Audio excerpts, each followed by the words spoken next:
Hello friends, आज फिर से आप लोगों का इस स्मार्ट सीक्रेट यूट्यूब चैनल में स्वागत है। आज हम लोग कल यानी 31 जनवरी 2021 को होने वाले सीटीईटी एग्जाम में कुछ इस प्रकार के पॉइंट का जिक्र करेंगे जो आप लोगों को 10 से 12 नंबर बढ़ाने की बात करेगा। यूं तो तैयारी सारे लोग कर चुके हैं और कहा जाता है कि एग्जाम से एक दिन पहले मस्तिष्क पर ज्यादा प्रेशर देके पढ़ना नहीं चाहिए।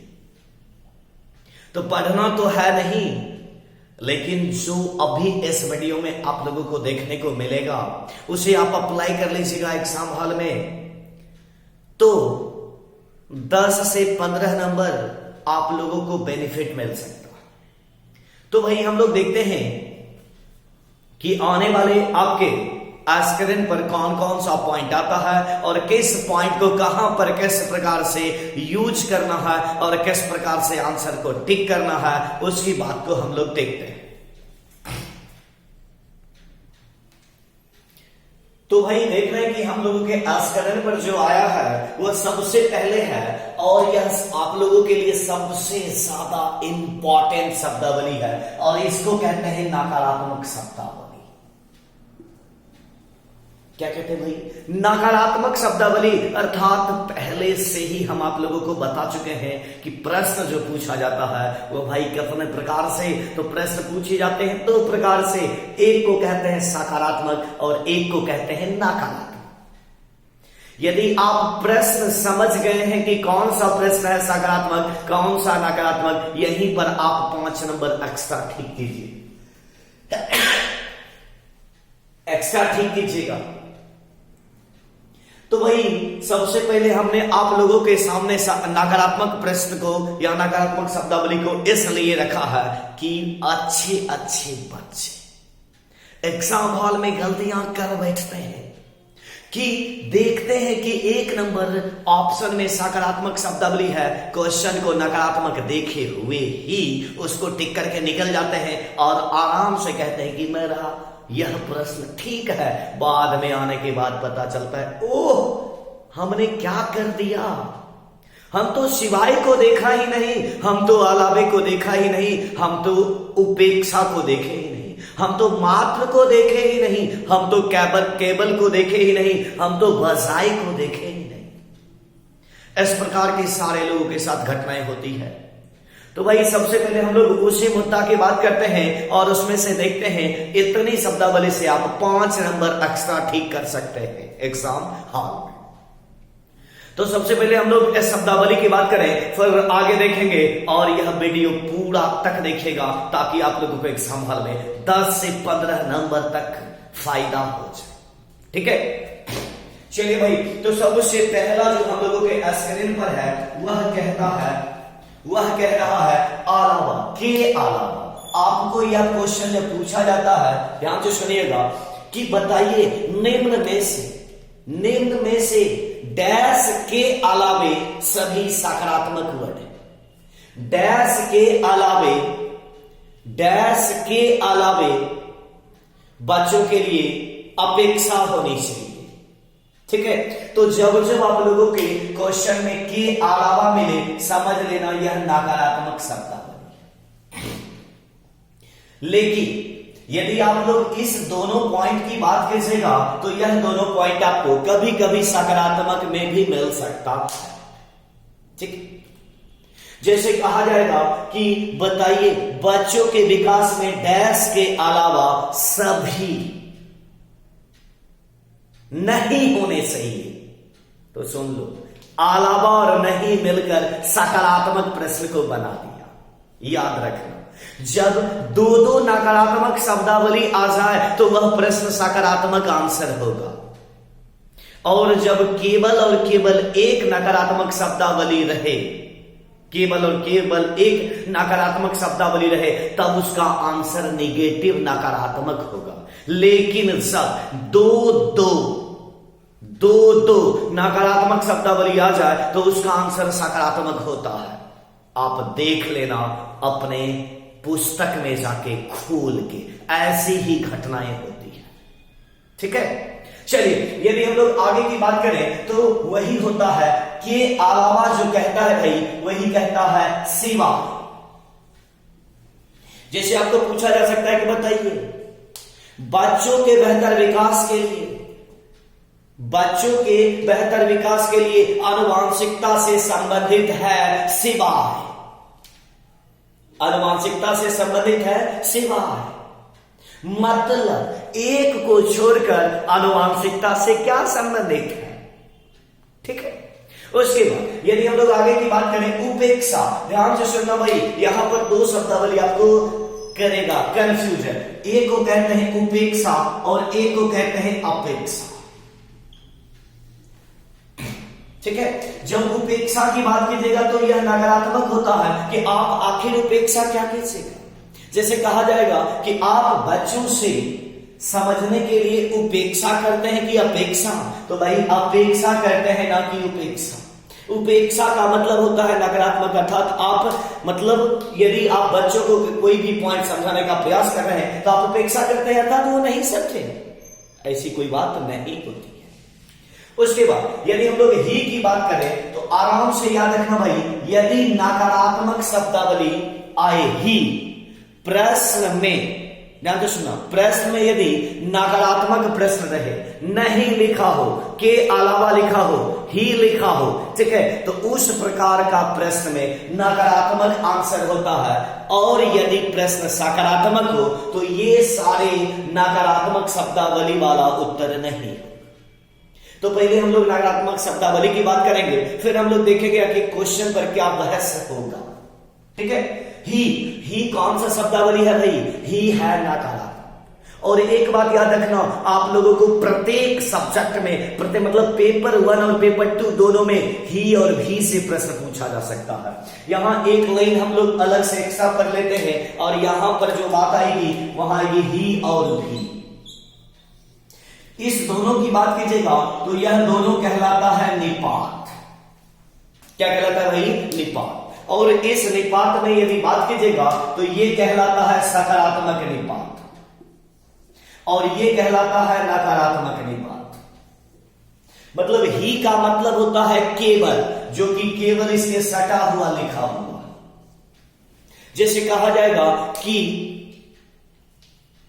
राम ही पटना जा रहा था, का मतलब केवल और केवल राम पटना जा रहा था। राम भी पटना जा रहा था, इसका मतलब है कुछ लोग जा रहे थे पटना और उसमें राम भी सम्मिलित था। ठीक है, तो याद रखना, जब जब केवल हो, जब जब ही हो, यह सारा नकारात्मक शब्दावली होती है। और यह जो शब्दावली वाला उत्तर होता है वह केवल और केवल नकारात्मक शब्दावली वाले प्रश्न में ही होते हैं। ठीक है, चलिए यदि हम लोग आगे की बात की बहस करें तो देखते हैं मात्र। भाई मात्र भी आपका नकारात्मक है। जैसे रहेगा कि बताइए निम्न में से कौन सा नहीं हो सकता है, प्रश्न है नकारात्मक और अब देखना है कि कौन सा नकारात्मक शब्दावली वाला ऑप्शन आता है, तो वहां मिलेगा।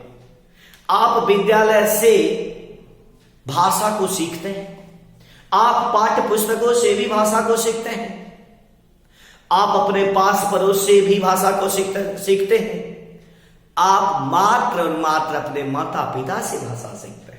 तो क्या नहीं होगा, तो मात्र वाला नहीं होगा। ठीक है, चलिए यदि हम लोग आगे की बात करें और आता है बसा, तो भाई यह ज्यादातर आपको मिल सकता है प्रश्न लैंग्वेज, अर्थात जिस प्रश्न में बजाय लगा हो वही नकारात्मक होगा। कहा जाएगा बताइए डैश के बजाय, डैश के अलावा। ठीक है, उसके बाद यदि हम लोग आगे की बात करें तो व्याख्यान हमेशा याद रखना, प्राथमिक स्तर हो या उच्चतर प्राथमिक स्तर, अर्थात 1 to 5 हो या 6 to 8 में यदि पूछा जाएगा तो व्याख्यान को आंसर मत करना, व्याख्या को आंसर करना।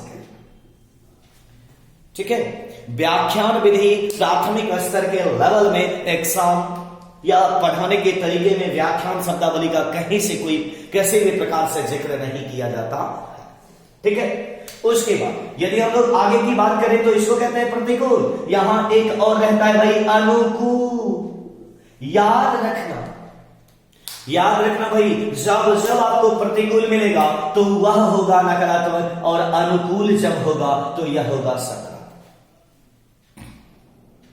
आगे की बात करते हैं, और वह है तुलना करना। तो ध्यान से सुनना, तुलना, कभी भी आप दो बच्चों के बीच तुलना मत कीजिए, कभी भी आप दो व्यवसाय के बीच तुलना मत कीजिए, कभी भी आप दो भाषा के बीच तुलना मत कीजिए, क्योंकि सारे लोगों में, सारे व्यवसाय में, सारी भाषाओं में कुछ न कुछ अपनी विशिष्टताएं होती है। ठीक है, चलिए यदि हम लोग आगे की बात करें तो आराम से जान देना, यहां बच्चा सबसे ज्यादा कंफ्यूजन करता है सहानुभूति, और एक शब्दावली आती है समानुभूति। क्या आती है भाई? समानुभूति आती है। ध्यान से सुनो, सहानुभूति का मतलब होता है आप बच्चों पर सहानुभूति दिखा रहे हैं, अर्थात दया का पात्र। कभी भी कोई दिव्यांग बच्चा भी अपने आप पर दया के पात्र के रूप में देखना पसंद नहीं करता है, इसीलिए सहानुभूति शब्दावली को आप नकारात्मक समझना, निगेटिव समझना। ठीक है, चलिए यदि हम लोग आगे की बात करें, और उसे कहते हैं निंदा। किस बात का आप निंदा करते हैं? प्रश्नों में ही यही प्रश्न रहेगा, यह शब्दावली रहेगी कि आप निम्न में से किस प्रश्न को निंदनीय मानते हैं, निंदनीय, निंदा करते हैं। तो नकारात्मक शब्दावली में आप इसे शामिल रख सकते हैं। उसके बाद यदि आ जाएगा कक्षा कक्ष से बाहर, ध्यान से सुनना, जब नकारात्मक प्रश्न हो तो कक्षा कक्ष से बाहर कभी भी आप किसी भी बच्चों को कक्षा कक्ष से बाहर नहीं रखिएगा। लेकिन एक जगह यह प्रश्न आपका सही हो सकता है आपसे कि कक्षा कक्ष के ज्ञान को कक्षा कक्ष से बाहर दैनिक जीवन से जोड़ने का प्रयास किया जाए, तो आपको इस शब्दावली में देखना पड़ेगा कि कहां पर कौन से शब्दावली का जिक्र आएगा और कैसे आएगा। ठीक है, चलिए यदि हम लोग आगे की बात करते हैं और देखते हैं, रटने, परिभाषा को, व्याकरण को प्रोत्साहित करने में कभी भी यह नकारात्मक शब्दावली, मतलब नकारात्मक प्रश्न में यह उत्तर सही होगा, नकारात्मक में ही, कभी भी सकारात्मक प्रश्न में यह सही नहीं होगा।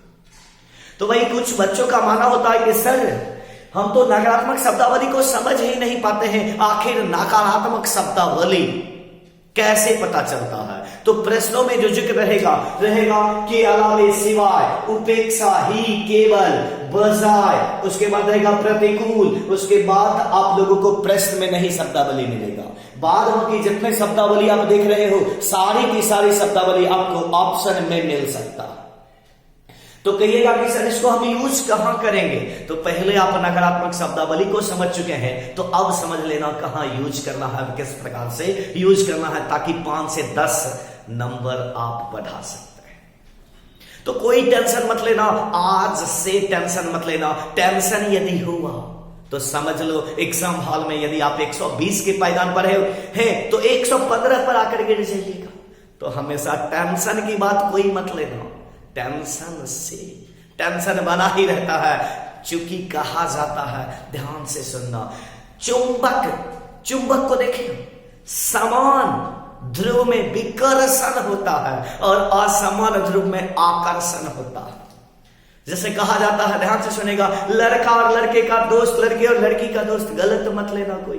ठीक है, तो विपरीत में छूरा क्या होता है? आकर्षण होता है। विपरीत में वही बातें यहां भी आती है, इस एग्जाम हॉल के लिए आती है। ध्यान से सुन लेना, टेंशन से टेंशन खत्म नहीं होता है, टेंशन से टेंशन खत्म नहीं होता है। टेंशन को आराम से रिलैक्स रखो, एग्जाम हॉल में बैठकर कीजिएगा, और यही हमारी खुदा से गुजारिश है।